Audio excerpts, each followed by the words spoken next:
reaffirming exactly what we've been saying over the last several years, that secretly transitioning kids to school without telling parents is unconstitutional, violates parental rights, and kids do not have secrecy rights from their own parents, and the judge in this case said exactly that. So we're very excited about the decision. The resounding rebuke, as California Family Council calls it in a press release, came from U.S. District Judge Roger T. Benitez. Benitez's ruling says California's so-called parental exclusion policies must be permanently blocked. Now, Burt said, we just need to see it implemented.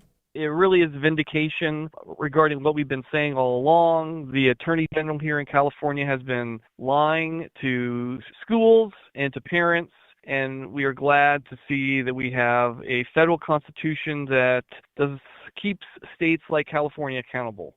I'm Bronson Woodruff. Erica Kirk did a weekend television appearance with Fox's Shannon Bream. Erica mentioned that her faith is helping get her through difficult times in the absence of Charlie Kirk. He was shot and killed in September while at a TPUSA event. And the answer to me is just so simple. Like, you trust in the Lord, and when you trust in the Lord, you do it. And faith is so powerful when it's lived out, but I don't have this massive in-depth answer. God is good, and the world is evil. Don't be surprised when the world acts like the world. But I know that the Lord will use everything. Now, some people, namely those with unidentified social media accounts, have been critical of Erica Kirk, saying she does not talk about this or respond to that. Erica told Fox News that she does not have time to respond to everything. Hearing on Charlie's legacy, and there is so much noise. I know I've said this many times before, and there will always be noise. Whenever you are over the target, we're in enemy-occupied territory. There will always be noise, and there will always be people that will distract you. If myself or Charlie spent every single second going down and responding to every accusation, responding to every insult, responding to every judgment, we would get nothing done. We just wouldn't. And at the end of, Nehemiah, he basically was saying, Lord, strengthen my hands. And so I feel the same way. Like, I'm not going to ask God to remove those people from my life. It just makes me stronger. So, Lord, instead of removing these people and this noise at the bottom of the hill while I'm trying to build, just give me stronger shoulders, give me stronger hands to keep building, because that's always going to be there. That's the enemy, and that's life. Mm-hmm. That's life. Erica Kirk is now the leader of Turning Point USA. Find more news on AFN.net. Like us on Facebook, follow us on X, and subscribe to our free daily email news briefs on AFN.net. At Wesley Biblical Seminary, we believe God is raising up a movement across our nation and around the world who hold fast to the inerrancy of Scripture and the hope of holiness. We do this through bachelor's, master's, and doctoral degrees, certificate programs, and even training for lay people. So whatever your next step is in being equipped for ministry, we're here for you. And if you believe these are the kind of pastors we need leading churches in the future, we invite you to think about giving to Wesley Biblical Seminary. Learn more about us at wbs.edu. Welcome to Today's Issues, offering a Christian response to the issues of the day. Here's your host, Tim Wildmon, President of the American Family Association.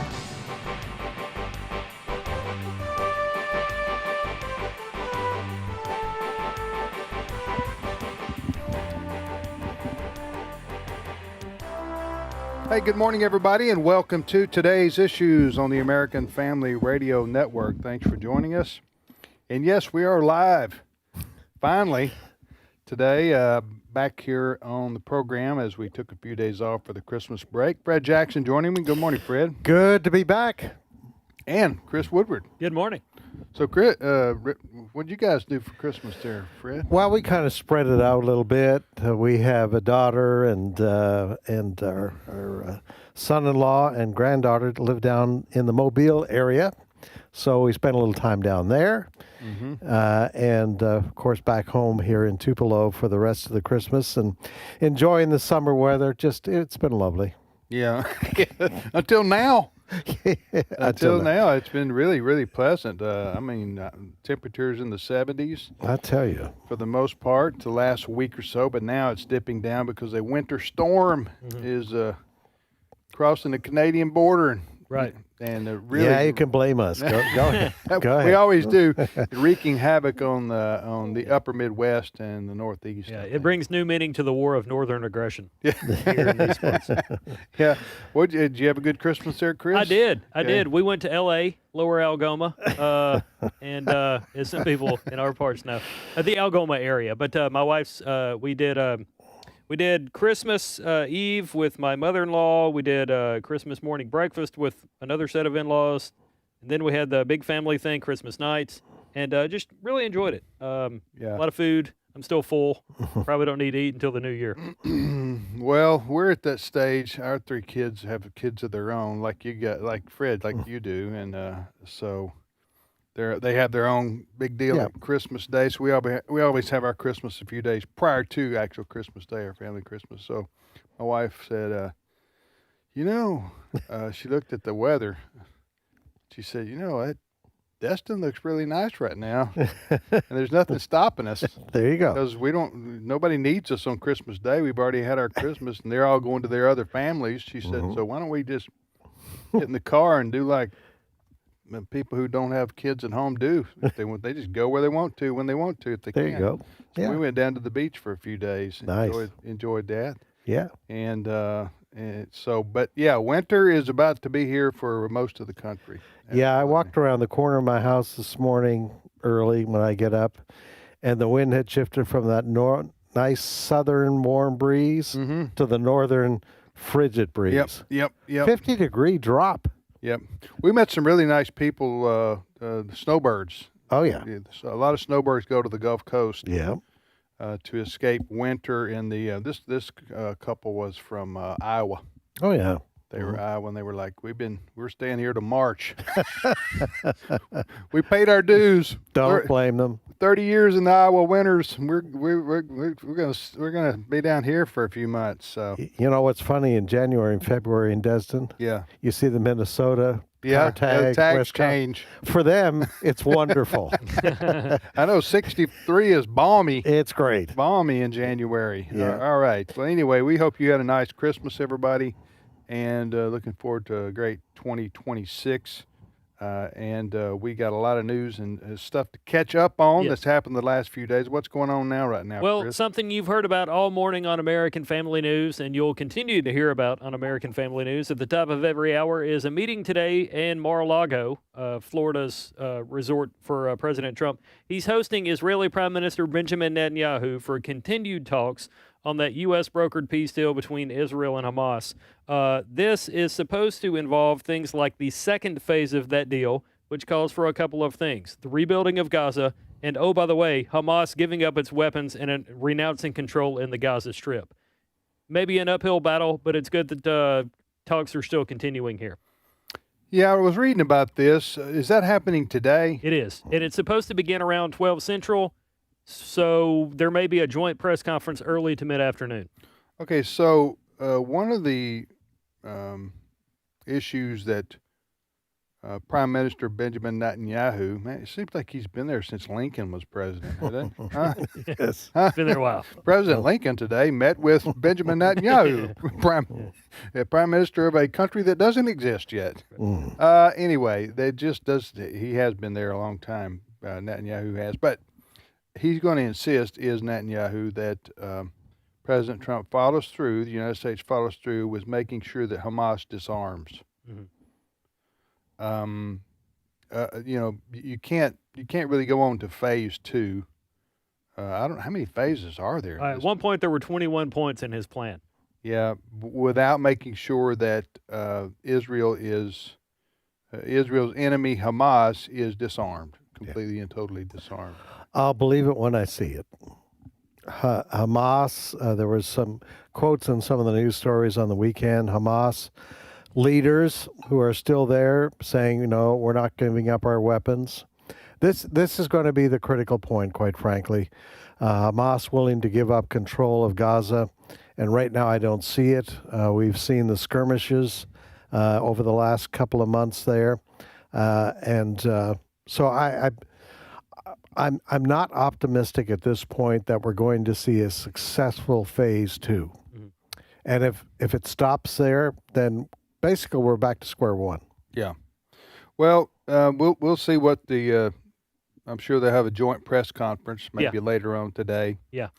But is that just a one-day meeting? Do you know? I guess maybe? I'm not sure. It may stretch into a couple of days, and I say that because Trump hosted Vladimir Zelensky, the president of Ukraine, over the weekend. They had a joint press conference yesterday, and those talks are going to continue in the days ahead with the same people that were part of yesterday's talks. Yes. Well, so that's what's going on with President Trump. You know, a lot of big decisions to be made, and trying to solve the move forward, I guess, the peace agreement in Israel, and then also Ukraine and Russia. The Ukrainian-Russia situation, that's been going on 3.5 years now? It started February of 2022. Yeah. Okay. And, what I think of most Americans have just, they're still fighting. Okay, well, next story. Right. I don't know, but it seems like the Ukrainian, and that really doesn't impact us. Okay, it's not. No. Yeah. In a way that's economic or any other way like that. So. No, when you look at what Putin continues to do, even over the weekend, more missiles, drone attacks into Kyiv, deep into Kyiv, the capital city. Yet President Trump coming out of the meeting with Zelensky, Chris, yesterday, and kind of talking a little bit optimistic. Cut number 8. I just think we're doing very well. We could be very close. There are one or two very thorny issues, very tough issues, but I think we're doing very well. We made a lot of progress today, but really we've made it over the last month. This is not a one-day process deal. This is very complicated stuff. But I think when the president says 95, I think, could be close to 95%. When he says president, is he talking about Zelensky? Yeah. Right there. So he's saying that President Trump, Zelensky's 95% on board? Well, with the peace plan, but, Putin is not going to give up, or he's not willing to go into a ceasefire unless he gets a guarantee of that 1/3 portion of the eastern part of Ukraine. That's the sticky point for Putin. He doesn't plan any kind of peace deal unless he gets that. And so far, I'm not sure if Zelensky said anything about that, but up to at least this meeting yesterday, what was coming from Zelensky was, we're not willing to give up that turf. Yeah. It would be the equivalent of, hypothetically, Mexico invading the U.S. to try to take back the Southwest, which used to belong to Mexico, and then Canada saying, U.S., you need to just let them have it. That's basically what it is. Yeah. Well, we'll see what happens. Who knows? Yeah. Who knows what's going to happen? With respect to President Trump's, I think he has the best of intentions, obviously, in trying to bring peace to that region between Russia and Zelensky. But with all due respect to the president, we've heard this song before. Sure. Yeah. That is, all the things he just said, very good, we're almost close, the deal's almost done, and then it didn't. Yeah. I would recommend the administration, and maybe they plan to do this in the days ahead or early on in the new year, but I would recommend the administration trucks out the energy secretary, the Department of Agriculture, all kinds of people that are trying to do things here about the price of energy and the cost of groceries and other things, because the president has been hammered this year for seemingly being more focused on foreign policy matters rather than domestic issues. And the reason I say that he needs to do something to continue to show that he is doing something about it is because we're about to be in the midterms, and it's looking like the Republican Party may lose control of the House. Yeah, I think they'll pivot. I think President Trump and the Republicans will now pivot, especially President Trump, into but good grief. I'm not criticizing you and your analysis there, Chris, but he's a president of the United States. He's the leader of the free world. He can walk and chew gum. I totally agree. He can walk and chew gum at the same time, meaning he can handle. He has to, by necessity in his job, deal with international affairs. which are ongoing, and they're serious matters that impacts our country and the world. And then he has to also handle domestic issues. But legislatively, there's not a lot going on. There's not much he can do. Right now, legislatively. I mean, now with the way the Congress and the has been divided, the Republicans only have like 3 or 4 votes in margin in the House. So everything that he does basically has to be done by executive order that he wants to do. I think the big issue is going to be these Obamacare subsidies. Yeah. When they took their Christmas break, they didn't resolve anything.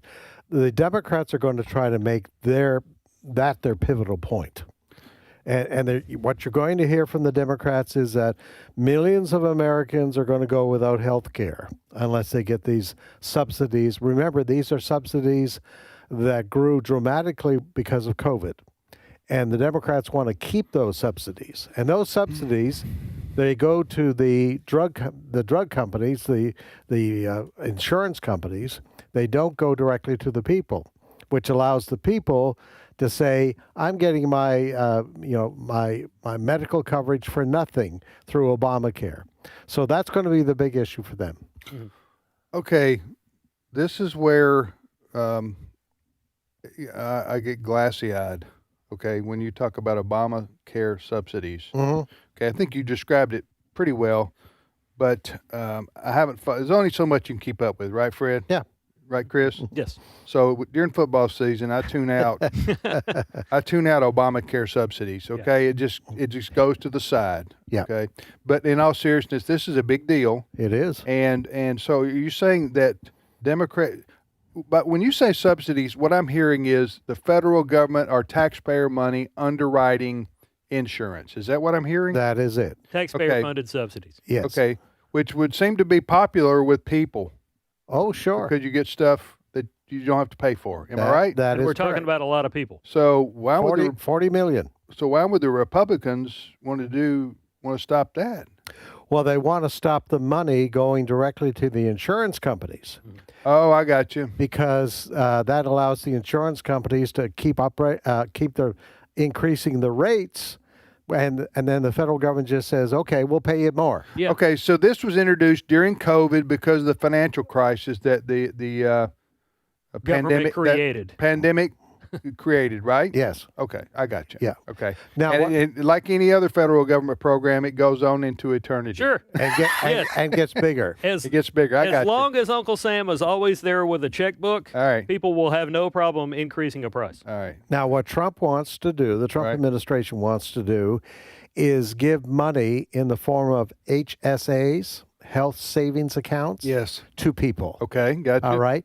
They want to seed that for people. Okay. Those are pretty good programs, those HSAs. Yeah. Because they're taxed kind of like your 401k program. Yeah. You can put money into it. Gotcha. And it's a tax deduction for you. So that's the route the Trump administration wants to go. Right. Why would the Democrats oppose that?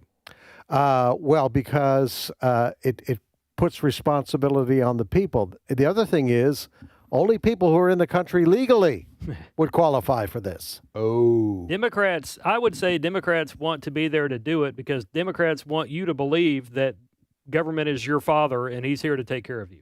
Yes. Okay. Socialized medicine. That's what Obamacare is. I got you. Yeah. All right. You're listening to today's issues on the American Family Radio Network. All right. Next story, Chris. Well, let's go to New York City, where New York in a City. few days, Zohran Mamdani Zohran is going to Mamdani. be the mayor, the socialist or communist, whatever he wants to be identified as today. He's going to be entering office as the new mayor of New York City. Okay. And he has made the news over the weekend because he's appointed someone to be his fire commissioner, and this person is named Lillian Bonsignor, and I'm not making this up. Lillian is going to be running the fire department of New York City. Okay. And Lillian has never been a firefighter. But one thing she is an open lesbian, which led to a lot of people over the weekend criticizing Mamdani for a DEI hire. I've got a couple of clips here. Mamdani thinks this is a slam dunk of a hire. Clip one. They deserve a leader who cares about their work because she did it herself. who understands every detail and who will fight tirelessly to empower FDNY and make it the best firefighting force in the world. Now, All right. Now, that was Mayor Mamdani. Mamdani. I'm gonna have to learn how Soon to be mayor, Yeah. Mamdani. So, listen, I'm not one who necessarily thinks somebody has to have a given experience to be an overseer of a team or of a. I mean, there are coaches in the NFL who never played professional football. True. There are presidents who were television stars. Yeah. And were never elected officials. Mm-hmm. So that it doesn't disqualify you in my mind necessarily that you haven't done a particular job before you take a leadership role in that profession. Does that make sense? I get you. However, with a fire department, you gotta have been a fireman. I mean, that is one of those professions to me where you've got to identify with the people you're leading, and if you've never been, so you're telling me that the mayor-elect has put in place over the fire department of New York City, which is massive, Sure. a massive organization, somebody who's never had firefighting experience? Correct. She has worked in EMS, kind of the ambulatory side of the fire department, and Okay. she wears a uniform as part of her Okay, job. so she has had some experience working inside the fire department. Yes, but okay. she's never been inside a burning building with a hose to try to Right. put out a fire. Well, That's what a lot of people are upset about. You know, all right, next story, because I don't really care. I don't really care what they do in New York. Okay. Just, All right. I just want to go fly in, go to my hotel, get on the airplane, go.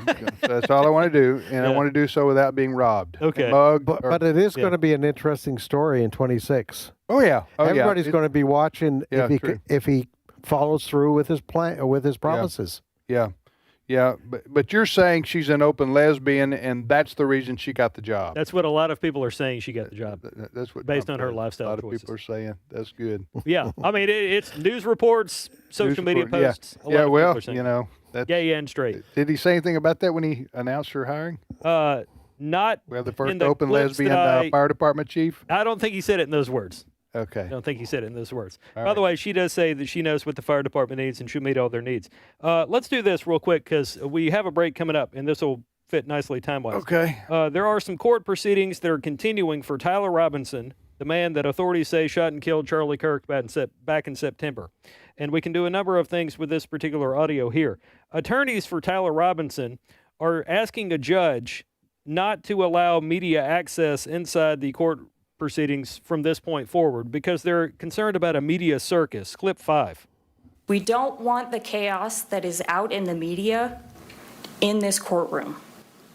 So whatever this court can do to prevent that is what we're asking.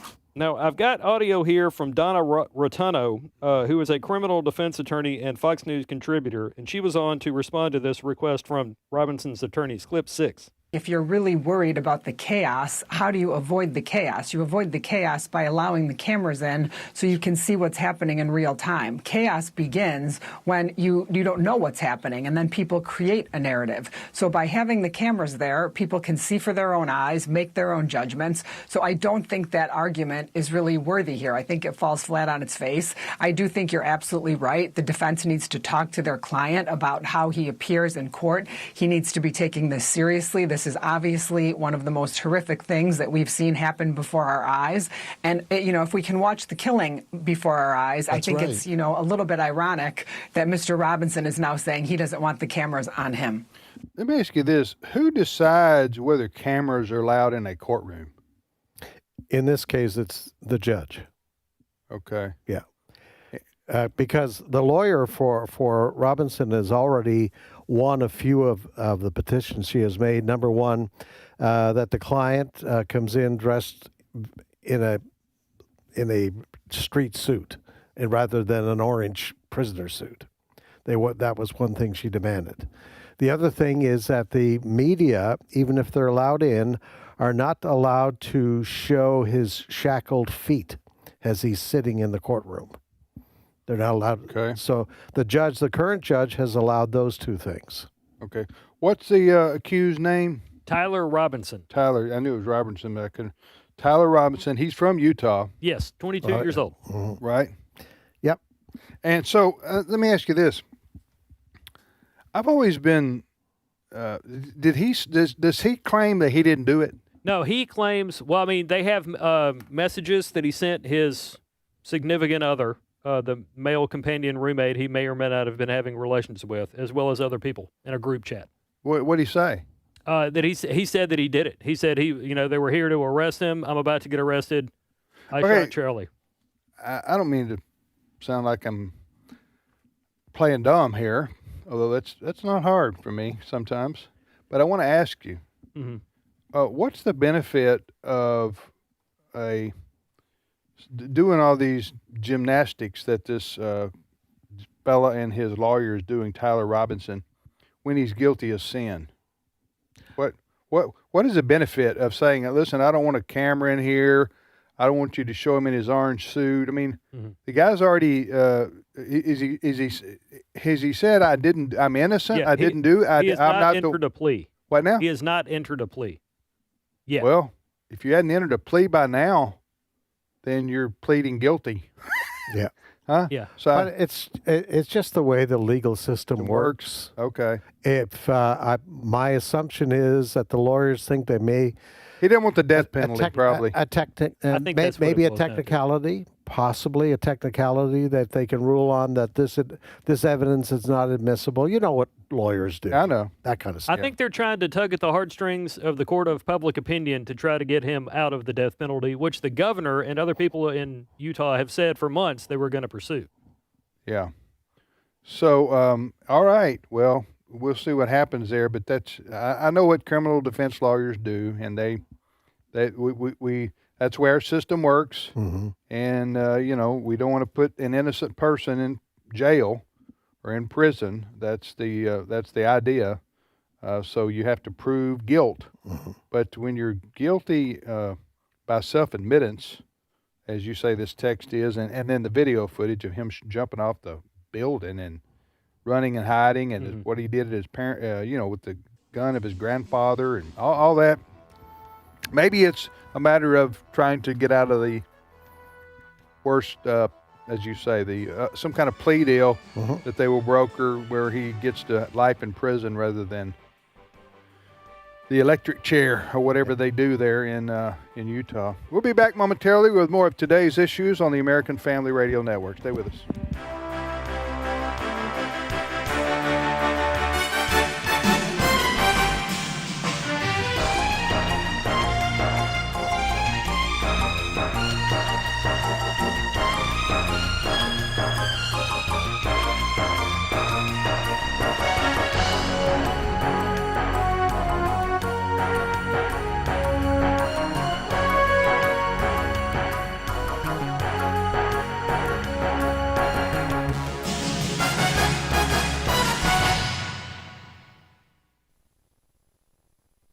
It's my turn.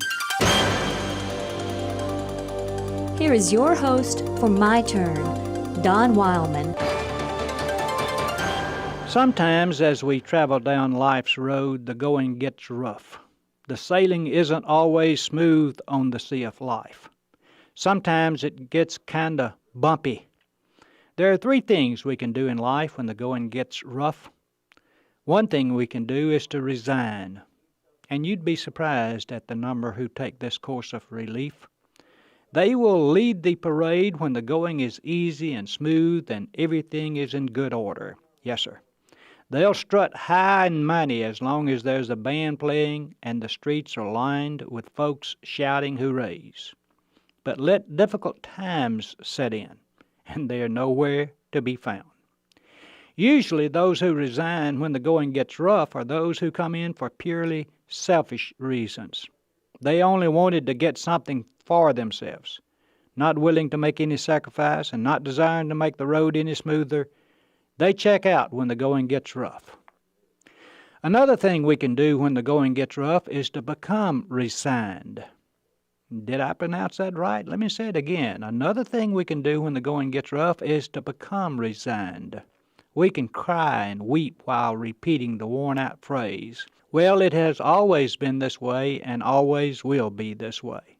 And, I guess, if it's left up to them to change matters and make them better, they're right. Things always will be this way, for they certainly aren't going to put forth any sweat to make them better. It takes no great effort to accept things as they are and not try to make them any better. We can become resigned real easy, and a great advantage to this is that we can quit without checking out. We can stay in and do nothing. Seems to be several of those folks around, doesn't it? I said there are 3 things we can do when the going gets rough. The third thing is this: we can become re-signed. I borrowed some money from the bank once. My note was made out for a year. At the end of the year, I had paid most of the note back, but some of it I had to carry over.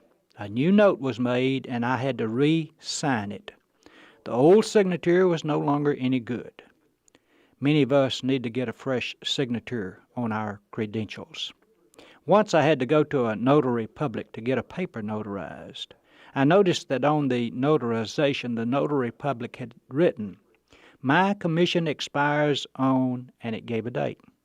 You know, perhaps we are operating under an expired commission. Maybe we need to re-sign.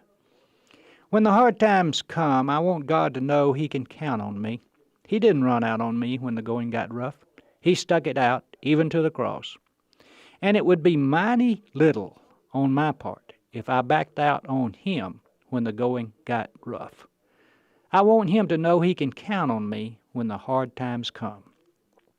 When the going gets rough, we can resign, become resigned, or we can re-sign.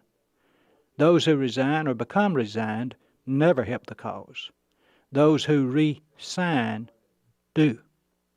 Take up your pen and put a fresh signature on the dotted line of life. This has been My Turn with Don Wildmon, a production of the American Family Association. Blessed be the God and Father of our Lord Jesus Christ. According to His great mercy, He has caused us to be born again to a living hope through the resurrection of Jesus Christ from the dead. 1 Peter 1:3. American Family Radio. This is Today's Issues. Email your comments to comments@afr.net. Past broadcasts of Today's Issues are available for listening and viewing in the archive at afr.net.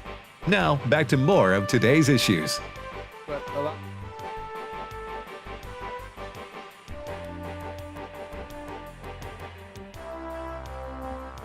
Hey, welcome back, everybody, to Today's Issues on the American Family Radio Network. Thanks for listening to AFR. Tim Wildmon here with Fred Jackson and Chris Woodward, and we hope you had a wonderful Christmas celebration.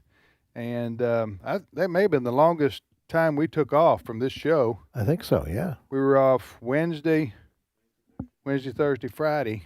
Played Christmas music. Yes, it was good. Hope people enjoyed our Christmas music that we played there for 3 days. And we're back at it, and we'll be off January 1, right? Brent Creeley, our producer. When are we off? We'll be off Thursday and Friday of this week for New Year's. Okay, so New Year's is now 2 days? Yes, sir. They changed it? Yes, sir. Okay, was this Yes, a executive order by President Trump, or how'd this happen? No, we're off. Thursday is New Year's. That's correct. And so we decided to take the Friday off, too, like a lot of Americans. We like to back-to-back our holiday. Sure. That's plenty right. Of, plenty of time to watch college football bowl games, including the Duke's Mayo Bowl Friday night at 8 p.m. Eastern. Yeah, America will be watching that one. Yes, Chris. they will. Let me tell you. Yes. Yeah. We do have college football playoffs lined up for this week. Is this week? Yeah. Yeah. Mm-hmm. Uh-huh. January 1. Local team here. No, still December 31st, which is Wednesday night, right? Mm-hmm. Wednesday night, I think that is no, Ole Miss and Georgia is Wednesday night. I'm not sure. I think that may be Oregon and Texas Tech or something on Wednesday night. Anyway, there's one of those games. You got Ohio State and Miami.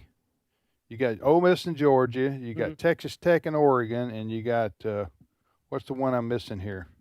Rose Bowl. Alabama and Indiana. Yeah, Rose Bowl. Yeah, the Rose Bowl. Yep. Alabama. So Alabama and Indiana both got to go 2,000 miles to play a game, right? But hey, there are worse places to play than the legendary Rose Bowl. What are you going to say, Chris? If I was a Hoosier, I wouldn't mind going to watch a football game in Southern California. Oh, right, yeah. On January 1st compared to the alternative. That sounds like a Dr. Seuss poem. And if I were a Hoosier. Yeah. And nobody from Indiana has ever been able to tell me what a Hoosier actually is. It's a person from Indiana. Yeah. And then kind of like Virginia Tech. Yeah. You know. Oh, yeah, with the Hokie? They're called the Hokies, and then nobody knows what a Hokie is, really. We do know about the hokey pokey. What is a We do hokey? know about that.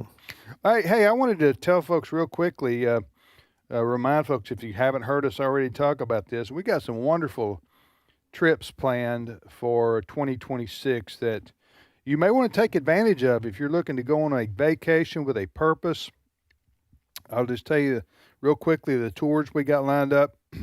In June and September, we do back-to-back tours. By back-to-back, I mean the days are back-to-back. So in June and September, as we do every year, we go to Colonial Williamsburg, we go to historic Jamestown, and we go to Yorktown. That's a Sunday night through Wednesday tour, okay? We pick everybody up at the airport in Washington, get on the bus, and we travel together so that we take care of you, okay? That's for people who want to fly in. Some people drive in. They drive to Williamsburg and join us there. So that's one trip. And then on Wednesday, we come back to D.C., and we do see our capital city. We do that Thursday, Friday, and then we go to Mount Vernon, George Washington's Mount Vernon on Saturday, and the tour concludes Saturday night. So if you want to stay with us for 7 days, basically, we'll take care of you the whole time, and you'll see all those sites I just mentioned. If you want to do one or the other, you don't have to do both. You can pick one of those tours. But we do that for a week in September and a week in June, okay? And this year, for the second year, we're going to Boston, the greater Boston area, for a tour there. And Lexington and Concord and Plymouth Rock and all the sites of historic Boston, the Freedom Trail. It's fantastic. And so those tours are available, and we have historians. Stephen McDowell, Timothy Barton from Wall Builders is going to Boston. So this isn't just drive by a site and say, hey, isn't that nice, or let's go in that building. This is you get the context of the people, places, and events that shaped our country's founding.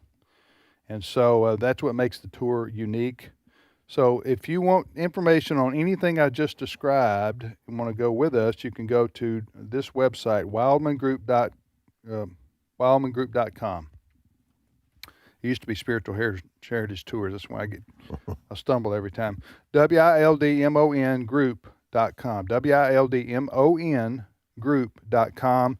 And you can read about everything there, the cost, the itinerary, Q&A. There's some things there. So just check out all the tours that we're taking in 2026, and we would love to have you and or your family join us. You're listening to Today's Issues. What story's next, Chris? All right, Minnesota fraud remains. Minnesota fraud. Yes, Minnesota fraud. Is that a band? No, it's a news topic. Be a good band name, wouldn't it? It would. Like for a heavy metal group or something? Minnesota fraud. Yeah. Now to the stage. Sunday, only at the Coliseum. Yeah. You sound like you were doing the ones with the big tires, the trucks. Yeah. The monster truck. Monster Jam. Yes. Minnesota fraud. Yes. Okay. All right, so Minnesota fraud has been a big issue for days, weeks, really, because news reports popped up in early December about various Somali immigrants perpetrating massive fraud in Minnesota, which, according to news reports, may reach as much as about $9 billion now. Can I break this down? Yes. People, excuse me for interrupting you, Chris, because I want to break this down if I can. Fred, correct me if I'm wrong. Chris, you correct me if I'm wrong if you want to, because I want people to understand how it matters, okay? So the United States federal government known for its efficiency. Yes. Yes. Huh? Am I right? It's just legendary. Well-oiled machine. Yes, yes. The United States federal government sends out money to the states for various and sundry reasons, right? Mhm. Yep. Every state is guilty. Well, I say guilty. Every state, you may not look at it like that. Every state receives grants and monies from the United States federal government, right? Yeah. So for all kind of different reasons. And so the federal government sent money to Minnesota to pay for, and then the state of Minnesota then administered the money or divvied it out. Again, this is the way I understand the story, so please correct me. Divvied it out to applicants. In the case of Minnesota, you had, and these took place in Somali. They got a big Somali population. They took place in Somali parts of the city, where they created these phony businesses, and the child care was one of them, right? Yes. Correct.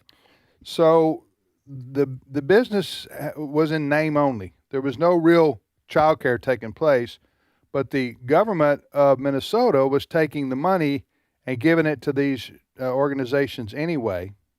And these organizations, the people were getting rich, Yes. getting wealthy off the fraud Yes. going on, and nobody was seemingly checking up on this. Nobody was, and that's where Governor Walz comes in his administration. He's a VP. He was the VP for Harris, his VP choice. Correct. So he's up there now, and he's under siege because his administration was the one divvying out all this fraudulent money. Have I got the story right, Fred? You have the story right. Just to add a few things. Okay. During COVID, the Biden administration really opened up the purse strings. I mean, they were sending money out just like it was water. Yeah. And we're talking about checks for hundreds of millions of dollars going to these states. The story in Minnesota, actually, the indication of fraud started back 2 or 3 years ago when Biden was still in office, but nothing was done about it. So now, as Chris was just saying, we're up to about the estimate is up to about $9 billion in fraud. In Minnesota alone? Just in Minnesota alone. Okay. All right. So this goes back to COVID money. Yes. Okay. When the government I know. I remember handing it out like candy. It was just incredible. And Chris, the big story that came really over the weekend is that this freelance journalist, he's 23 years old, and his name is Nick Shirley. Nick Shirley. He's 23 years old. Okay. He does what good reporters used to do. He went to the offices of these various the daycares and the home care and all of this sort of thing, and he started knocking on doors. Yeah, he found out that these things are about as authentic as a $4 bill. Yes. And this audio, this is like one of several videos that he's put out here, but we've got about a minute's worth of sound here. Clip 3. Here in Minnesota, massive fraud is taking place within the government and the Somali population.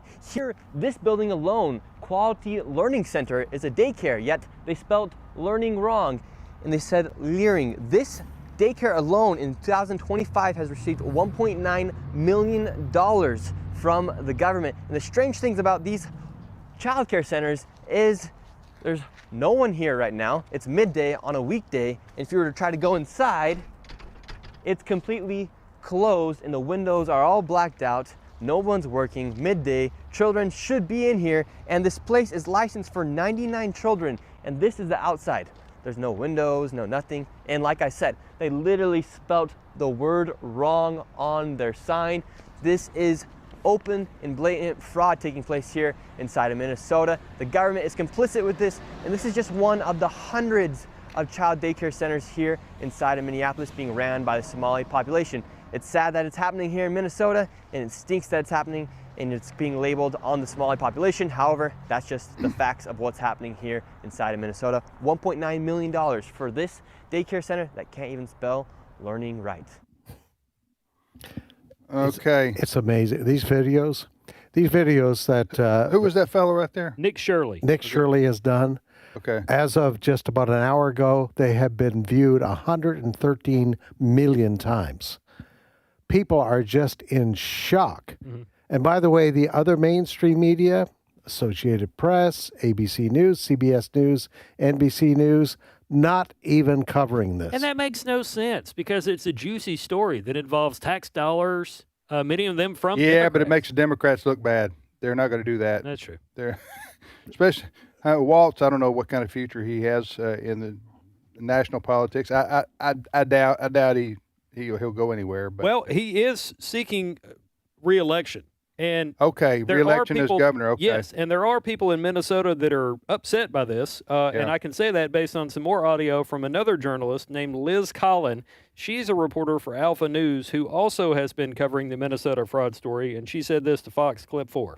Absolutely. There is just mounting frustration, though, I can tell you, just among taxpayers in Minnesota as they're seeing more and more of this. We actually went out recently to check out a new round of sites, autism centers, adult daycares, programs rife with fraud.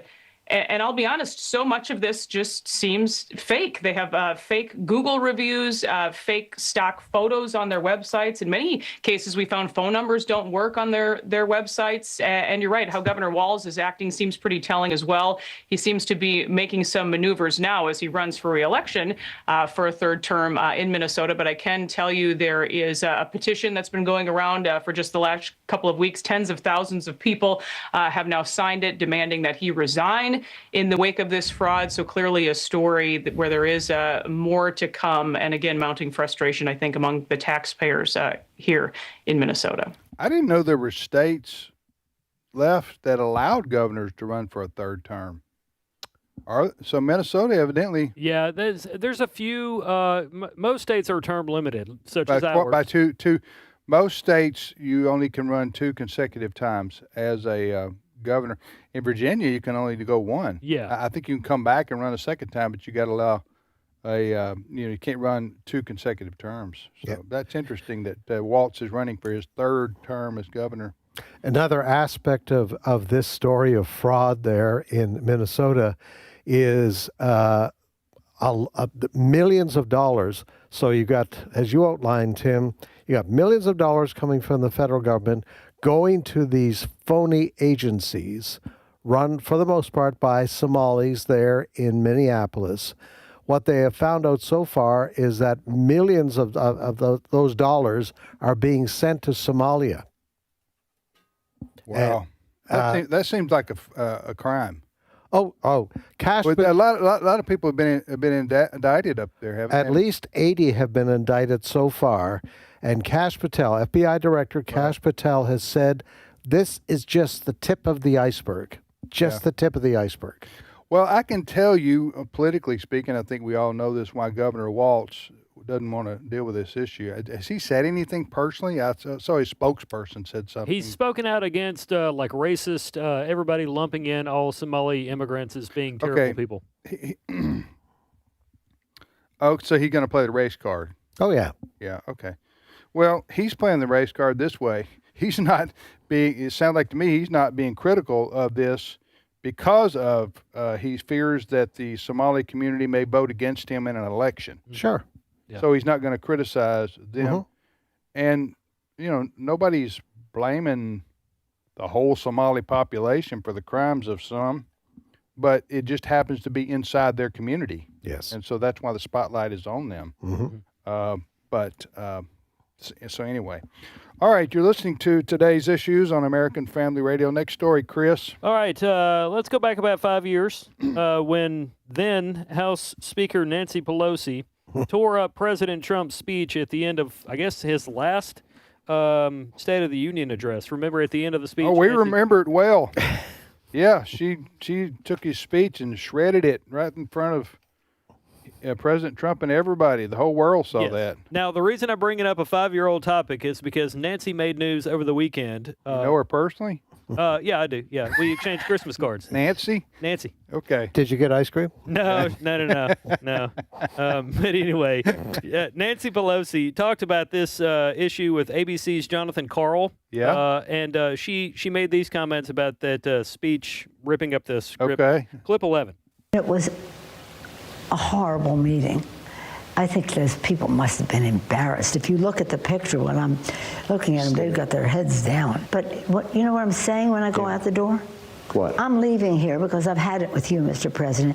With you, all roads lead to Putin. They put that picture out and said, "Crazy Nancy's unhinged," or whatever they said. Is that what we're supposed to be hearing? She's the end of the speech. I get more requests to sign that picture. People like the tearing up of the speech. I didn't intend to go to speech to tear it up, but I just, the first part of it, I tore a page because he was lying, and then the next page, and then the next page. And I thought it was a manifesto of lies all throughout. So I better just tear up the whole speech. Now, the speeches are on strong paper. So you have to do it a few times to get it done. But I had no intention of doing it. I thought my staff was going to die. I had no intention of tearing up the speech. Yeah. My hands just went crazy there for a minute, and just, next thing I knew, I'd torn up a speech. The State of the Union speech. Well, that was one of the most tackiest moments in the history of our State of the Union address. But so much for decorum. Yeah, She knew what she was doing when she tore that up. Yeah, It's just like the Republican guy 10 years ago when Obama was president that shouted, "You lie!" You remember him? Oh yeah. I mean, and he was sanctioned for it. Yeah. Yeah, she wasn't sanctioned for tearing up the speech. Nope. Yeah, just bad. Nope. All right. I'll talk to her since we're close. Yeah, well, you Nancy. said you called her Nancy. That That's was why I wrong, wondered Nancy. if you guys were on a first name basis or whatever. You're listening to Today's Issues on AFR. Next story, Chris. All right, Erica Kirk. Are we out of stories yet? No. We got more? Okay. No, but wait, there's Murr. Okay. All right, so Erica Kirk, the widow of Charlie Kirk, she was on Fox over the weekend to talk with Shannon Bream about how she's dealing with the absence of Charlie, who, of course, was shot and killed back in September during a TPUSA event in Utah. And Erica said that she's had to rely on her faith to get her through the tough times. Clip 12. And the answer to me is just so simple. Like, you trust in the Lord, and when you trust in the Lord, you do it. And faith is so powerful when it's lived out, but I don't have this massive in-depth answer. God is good, and the world is evil. Don't be surprised when the world acts like the world. But I know that the Lord will use everything. I can post more of the segment. Who is she doing an interview with? Shannon Bream. Oh, okay. Shannon Bream on Fox News. I like her. She's a believer, too. Mm-hmm. Yes. Yeah. Shannon Bream, Erica Kirk, she has really been a strong woman, given what happened to her. And she's going to, you wonder, well, why is she doing so many public appearances and interviews? She probably does less than she gets asked to do, I'm sure. But she wants to, this is the best I can tell, and I don't know her personally.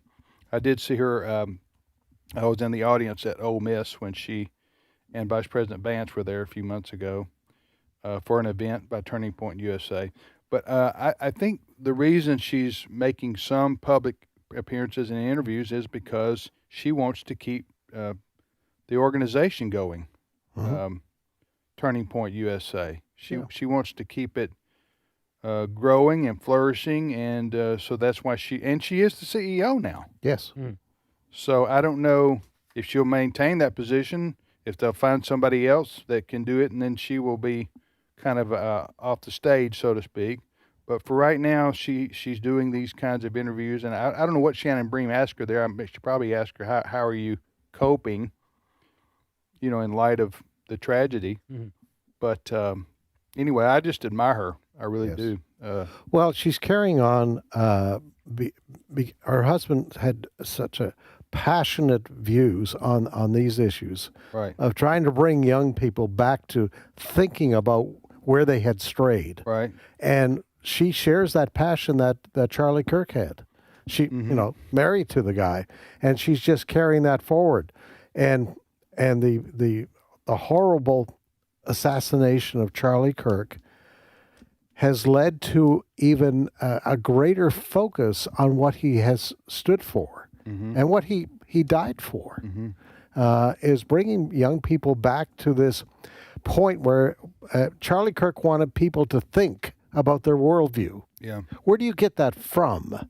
And he was willing to go into what would be the lion's den, going to these universities and taking the flack from these young people, but then challenging them in a very positive way to think about what they were saying. Yeah. Where did you get this idea? Right. Where did you get the idea that a little baby in the womb is not a human being? Where did you get that from? She wants to carry that on. Yeah. I don't know the Bible verse. I should know, but it says, "Come, let us reason together." Yes. Do you know where that is? It's in the Scripture. Basically, it's I think that's God speaking. Come, Isaiah 1:18. Okay, Isaiah 1:18. But come, let us reason together. And Charlie Kirk tried to get people to debate, and discuss, and analyze in it with an open mind, all kinds of different topics, including Christianity. And when he did so, he wanted to use a persuasion to get people to think about things and to possibly change their minds and about issues, and not just politics, but he was very engaged in spreading the gospel. So Frank Turek told us that. Yes. Dr. Frank Turek has told us that. In fact, Charlie Kirk sought out Dr. Frank Turek, our friend from I Don't Have Enough Faith to Be an Atheist show on Saturday and Sunday here on AFR. Frank will tell you that Charlie sought him out to be his mentor when it came to defending the Christian faith and what we call apologetics. And the resurrection, defending the resurrection of Christ, and all those things which would help him. That is Charlie, when he went out and debated on college campuses. And the thing about it is, he would take all comers. Charlie Kirk would, and so you could come up to the microphone. We've all seen his videos; most of us have, and he would just start engaging somebody. It didn't matter if they believed like him or not. In fact, he wanted people to disagree with him so that he could counter with his own arguments. So anyway, So Charlie Kirk, the Erica Kirk there, commenting on how she's coping and dealing with, the aftermath of losing her husband like she did. All right, we will be back momentarily with more of today's issues. Chris, thank you. Thank you. Appreciate it. And Steve Paisley Jordahl will bring his news to us in just a few minutes right here on today's issues. Stay tuned.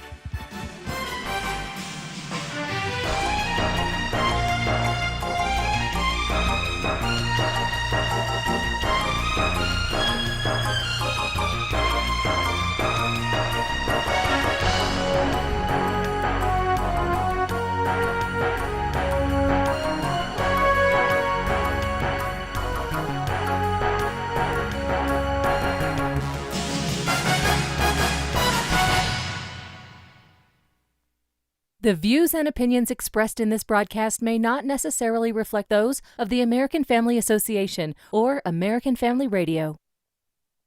Faith, family, freedom. American Family Radio. Do you know the largest unpaid and untrained workforce in America? It's not in a factory or an office. It's the 65 million family caregivers. And if that is you, I understand the journey you're on. Peter Rosenberger has been a caregiver for 4 decades. He's the host for Hope for the Caregiver, Saturday mornings at 7 Central on AFR. This is American Family Radio, a listener-supported ministry of the American Family Association.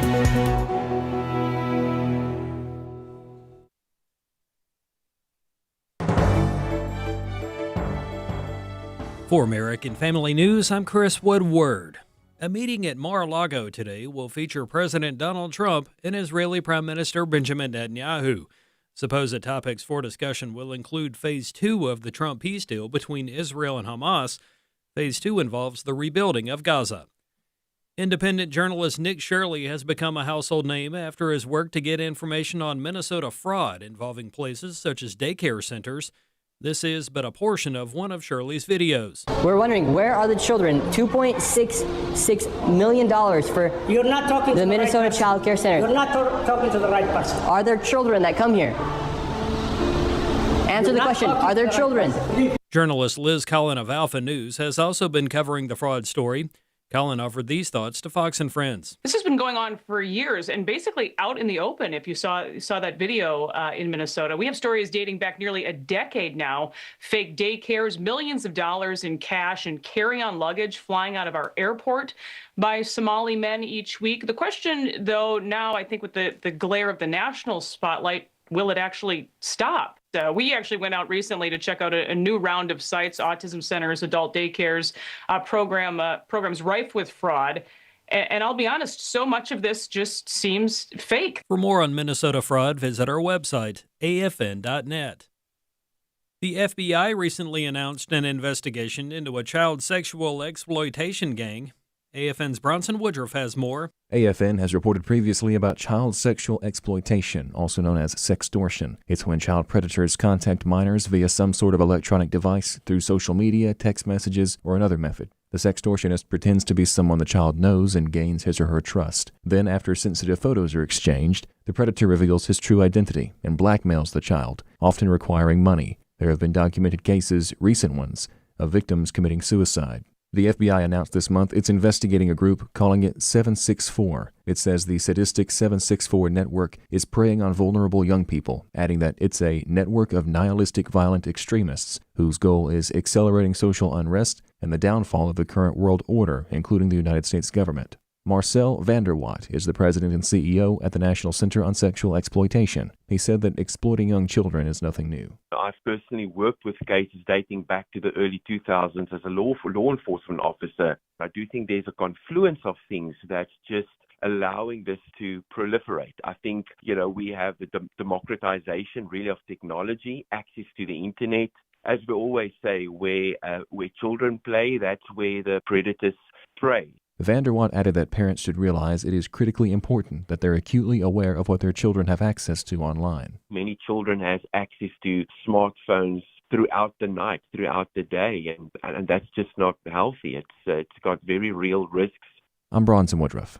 California has dropped a lawsuit officials filed against the Trump administration over the federal government's withdrawal of $4 billion for the state's long-delayed high-speed rail project. The Trump administration has said the authority running the project does not have a viable plan to complete it. A California group is seeking private investors to support the project, which is estimated to cost more than $100 billion. The project receives most of its funding from the state of California. In final news, you might soon be able to change your email address through Google.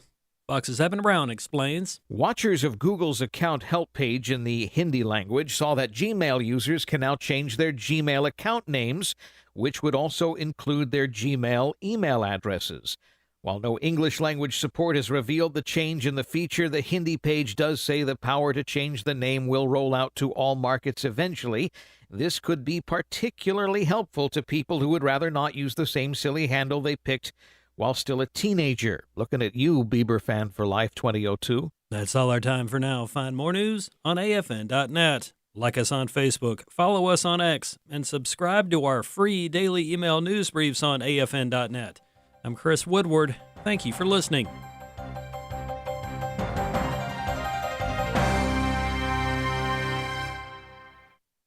Women going through the ordeal of infertility or miscarriage experience pain and loneliness that are too much for words. The Hannah's Heart Conference, January 30th and 31st, 2026, at Hope Church in Tupelo, Mississippi, can help bring hope and encouragement with biblical teaching from Jane Johnson and worship led by Phil King. For more information or to register, visit afr.net/HHC2026. afr.net/HHC2026. Today's Issues continues on AFR with your host, Tim Wildmon, President of the American Family Association.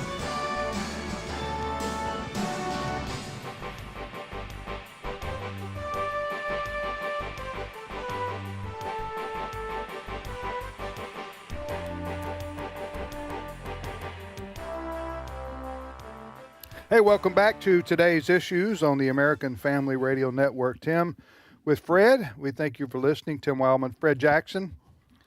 Ed Battagliano is off until 2026. Huh? Our colleague and friend, Ed Battagliano, if you're wondering where he went. See you next year. So do we. He just went away. Said he'd be back next year. Steve Paisley Jordahl joins us. Good morning, Steve. Good morning, everybody. How you doing, brother? I'm well, thank you. Okay. At the risk of sounding judgmental. Okay. Which we all can be from time to time. We have 100 plus staff here. Mm-hmm. And there's probably 50% of them who want to take off a lot of days in December, right? Mm-hmm. And I've never quite understood this, except if you have family coming from other, that you don't ever see, so you want to take off.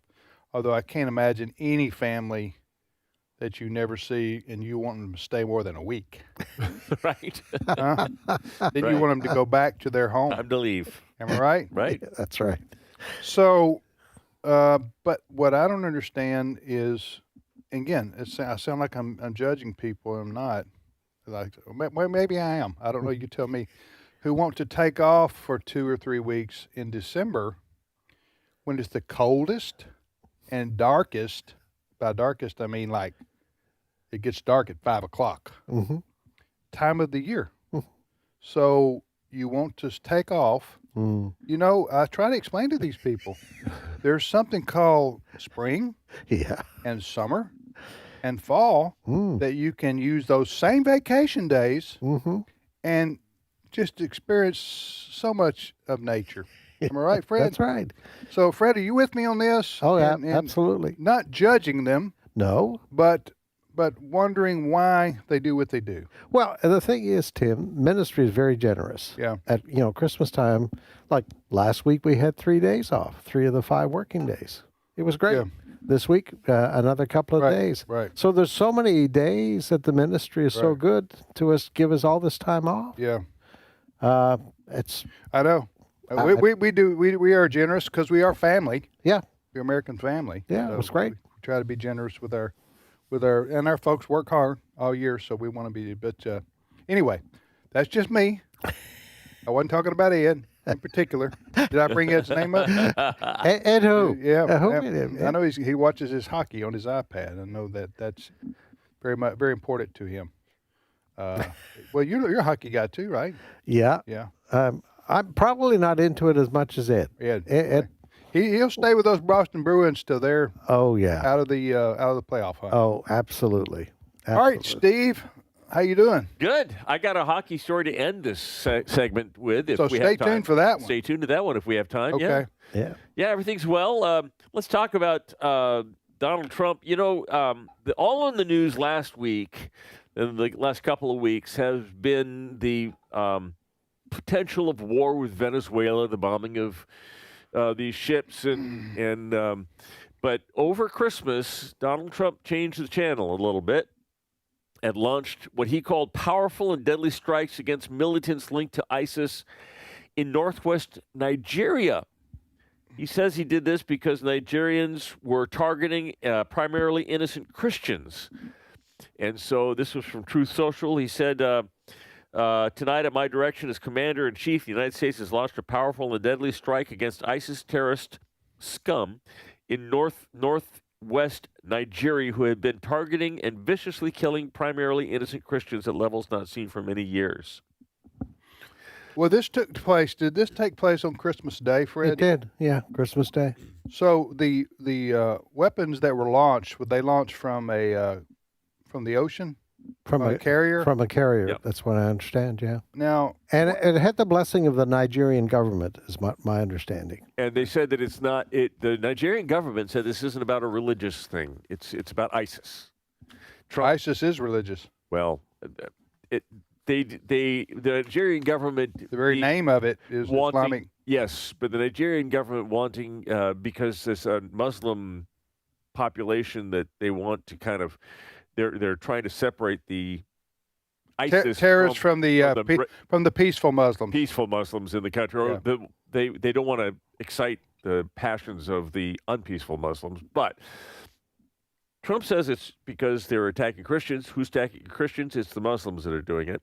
The Nigerian government says, well, we're just going after the terrorists. So the United States of America, with the cooperation or agreement from the government of Nigeria, launched a missile or missiles from the ocean from one of our carriers out there, our battleships. Nigeria's pretty deep into Africa, isn't it? It's in the middle. We're in the middle of. That's amazing that we have a smart bomb that can travel that far. Well, we did it again in the Iranian war, but we were closer, seems to me, but that with the ships. But anyway, so launch a missile that flies over Africa and hits in the middle of it at a precise location. And what President Trump is saying, it hit, and I guess the Nigerian government confirmed this? Yes. That it hit a ISIS or run, ISIS. Or something similar to ISIS. Yeah. The Boko Haram is popular there, which is kind of the same thing. And they have been, it's well noted in all kinds of news services, they have been targeting Christians. Yes. Yeah, they've been abducting young girls from Christian schools. Yeah. That's what's been going on. Yeah, so President Trump hit them hard. Yeah. He did. So we'll see what the result of that is. Yep. But anyway, that happened on Christmas Day. Christmas Day. All right, you're listening to Today's Issues on AFR. Next story, Steve. I know you talked earlier this show about Mamdani and his fire chief and everything. I wanted to check in with New York City to see how the government's going there. They have a new law called COPA, which stands for Community Opportunity to Purchase Act. Okay. And I have a guy here, this is a person who is not in favor of COPA. And at the Copacabana? It is like the Copacabana, except nothing the same. Huh? This will explain it a little bit. Let's listen to the guy's name's not Barry Manilow, is he? His name is not Barry. Okay. He's a New Yorker, you know. Yes, cut 15. New York City's COPA law, let me tell you how it works. Step one, you have to decide that you're going to sell your building. Hold on, you can't list it publicly yet. Step two, you notify nonprofits to see if they want to buy it. They then have a 30-day window to tell you if they're interested or not. If you don't, it's a $30,000 fine. But here's the bad news. If they are interested, they have up to 120 days to give you an offer. Now, if you don't want to accept that offer, that's when you can put it on the open market. If you put it on the open market and you get an offer that you absolutely love, you then have to offer it back to the city at that same price, causing tremendous delays in the closing process, which inevitably leads to dead deals. If you look at a crash in industry, well, this is the perfect way to do it.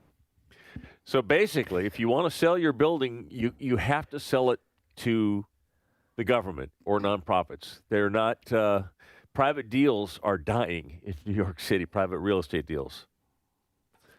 Well, this guy hadn't even been elected, he hadn't even been installed into office yet, no, right? But the spirit of Mamdani is already spirit of Mamdani working in New York City. All right.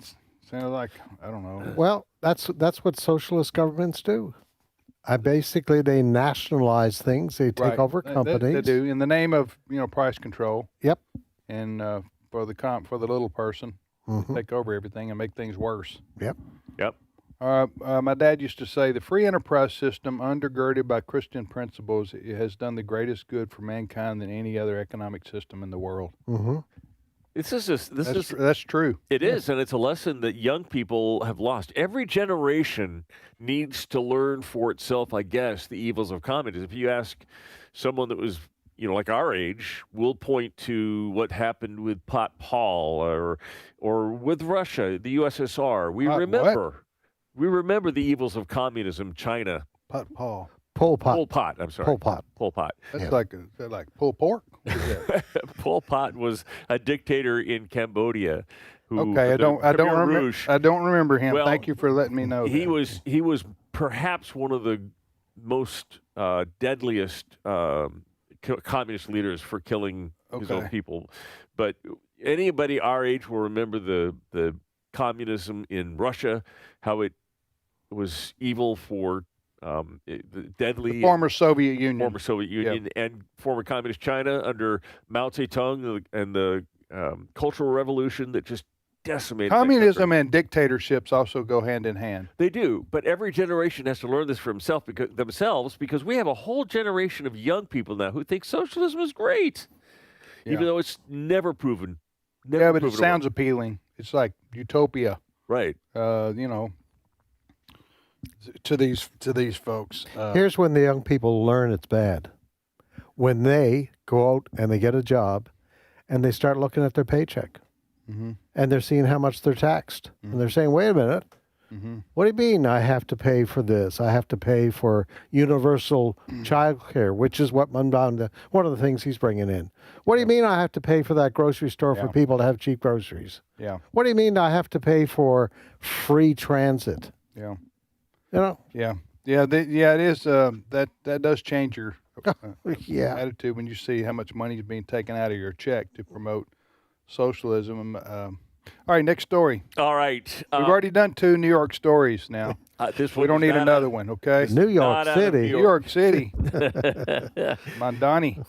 The euphemistically called gender-affirming care is dying a slow but sure death right now.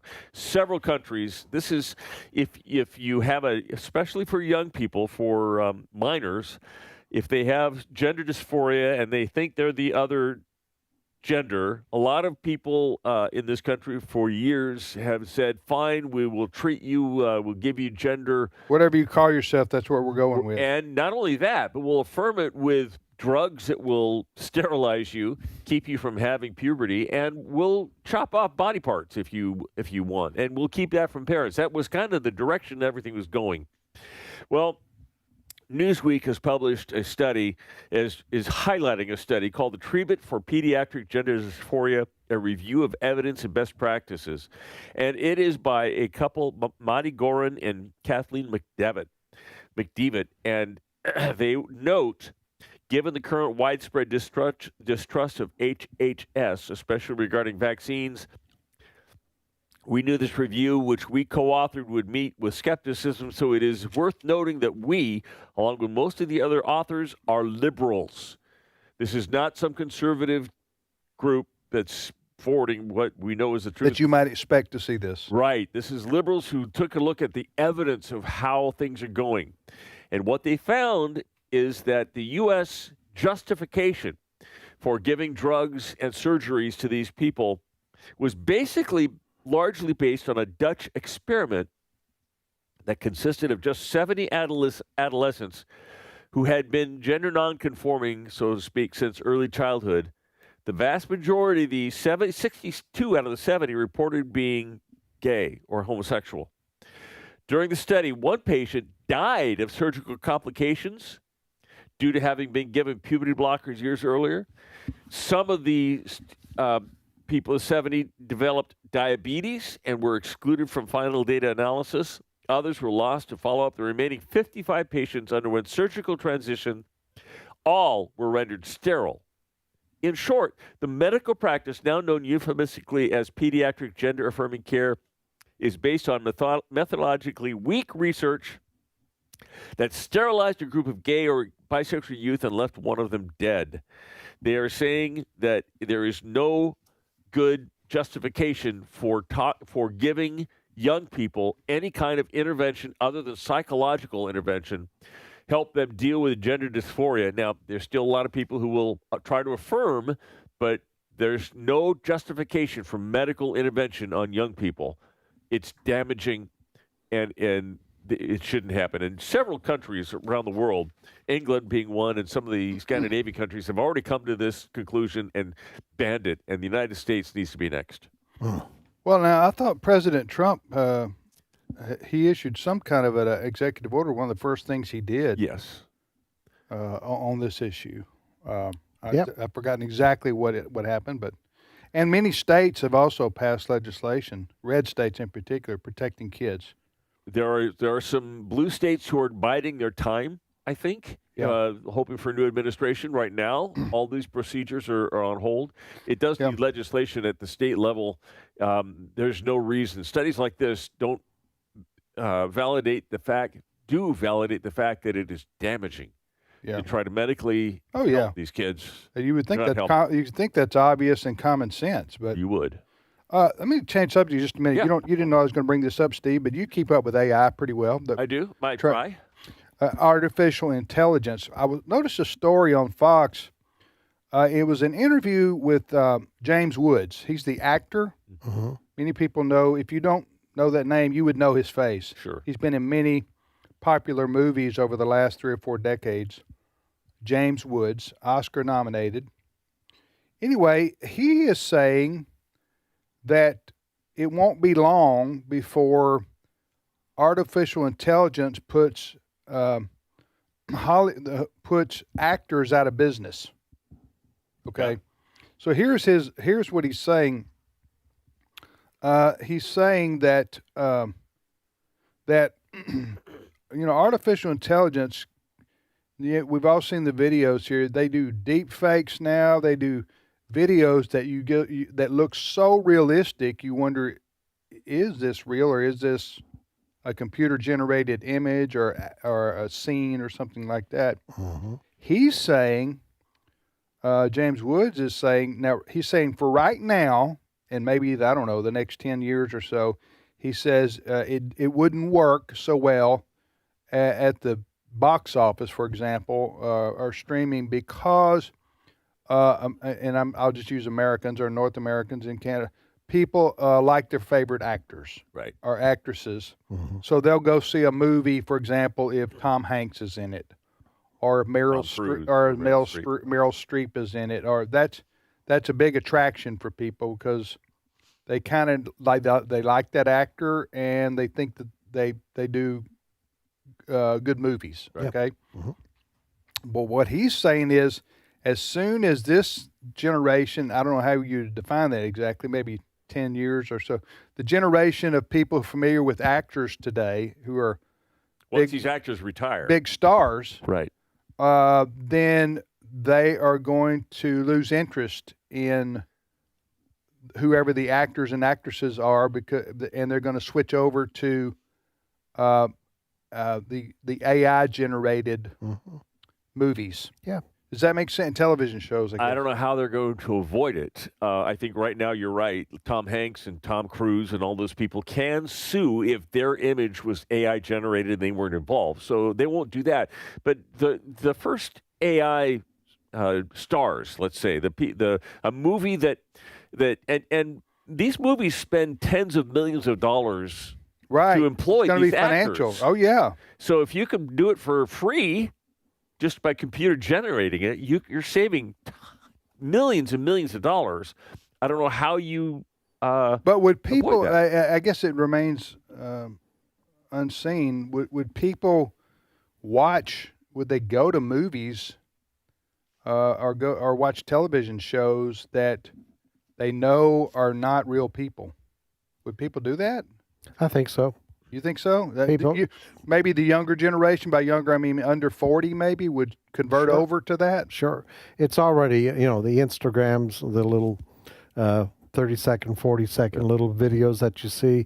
So many of them, and they look so real.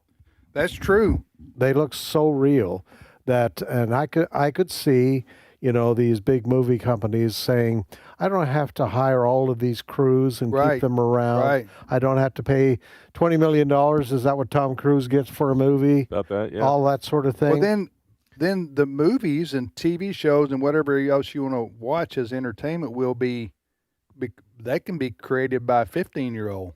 That's right. At home. Mm-hmm. Right? I mean, if they know enough about technology. Yes. That kind of thing would be on the right. And we're seeing a lot of that now. A lot of that kind of going on.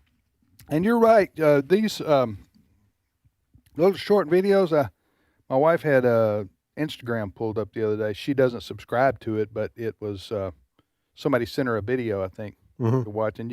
But then you start scrolling these, and I've done it on YouTube before. You start scrolling, and before you know it, you're like going, what happened the last 3 hours? Yeah.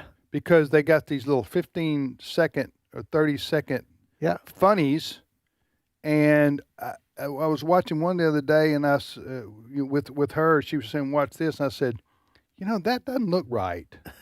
That looks like it's, and about every third one you would go, "Oh, that's genuine, that's real," and then there'd be, then you'd go, some of them you'd go, that looks like it was either staged or it's computer generated, especially with pets. Right. Yes. With pet, you saw when these pets do certain things, and it looks like a computer generated. Or it's implausible. I saw just a bunch of these videos of dogs going over and covering up little babies right before an earthquake strikes, like they're supposed to know, and then they're sacrificing themselves. That's unrealistic. Right. It looked real, but yeah, it's kind of America's funniest home videos that we used to watch on TV, put on the internet. Yep. But today, I guess so many people create fake ones or something. Yep. I don't know. But anyway, it'll be interesting to see if James Woods, he's a legendary actor. He's a conservative, one of the few in Hollywood. But if his prediction comes to pass in the next few years, whether people move away from traditional movies to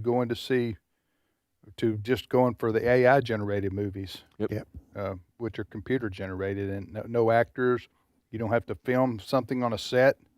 I mean, that could devastate the entertainment industry in many ways. Am I right? Oh, absolutely. Yeah. All right, next story. All right, I wanted to introduce you to 104-year-old World War II veteran Dominic Critelli. How do I know he's not AI generated? Because look, you just listen to this. Okay. He was asked to perform the national anthem at an Islanders hockey game, and this is what it sounded like. Cut 14. And here to perform our national anthem, please welcome 104-year-old World War II Army veteran, Staff Sergeant Dominic Critelli.